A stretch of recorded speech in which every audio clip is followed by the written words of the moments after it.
Home values are sliding. And here's why. So home values are currently decreasing in Tucson, and we expect this to continue through the end of the year. But when January comes around, expect demand to increase, driving those home values back up.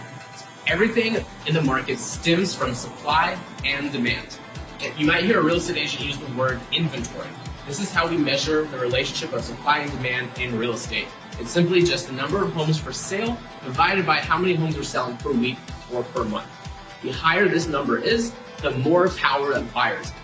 The lower this number is, the more power that sellers have. We're currently seeing inventory levels in Tucson increase, giving buyers more power. Let's take a look at why that's happening. So here's a graph of the number of homes hitting the market every week. As you see, there's no real change. Now let's take a look at the buyer side. Here, you see that there's been a steady drop of buyers since May. This is what is causing the increase in inventory. So what happened in May?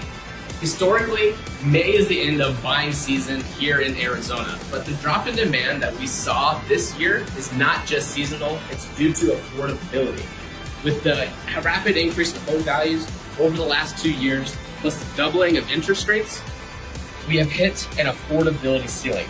Buyers have either been priced out of the market or they feel it's just too expensive to buy a house right now. So in order to increase demand, affordability needs to increase. And there's only two ways that affordability increases. Home values continue to come down or interest rates drop. Well, when's that gonna happen? Interest rates are high right now because of inflation. But here's the good news. Inflation has peaked. It's on its way down.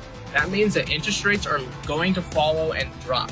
But the drop in interest rates alone is not going to be enough to drive the demand high enough to have home values start to increase. We're not going to see this until January when we see the wave of buyers start to hit the market. So it's in January when we have the lower interest rates and more home buyers that we're going to see demand high enough to push home values back up. So if you're thinking about making a move, here's my advice. If you're a first-time home buyer, take advantage of the temporary power that you have as a buyer right now. You can take your time to go look at homes. You have more homes to choose from. You don't need to write sight unseen offers. There's most likely not going to be a bidding war. You don't have to pay above appraised value. So if you're thinking about buying your first home, buy now when you have the power. If you're thinking about buying and selling at the same time, I also recommend to do that now. Over the last couple of years, it's been impossible to get an offer accepted that's contingent on you selling your home. But without bidding wars, it's more likely for those offers to be accepted, making it a much easier transition from selling and buying. And if you're selling and you're not buying, you may want to wait until January when you get the wave of buyers hitting the market, driving up your home values.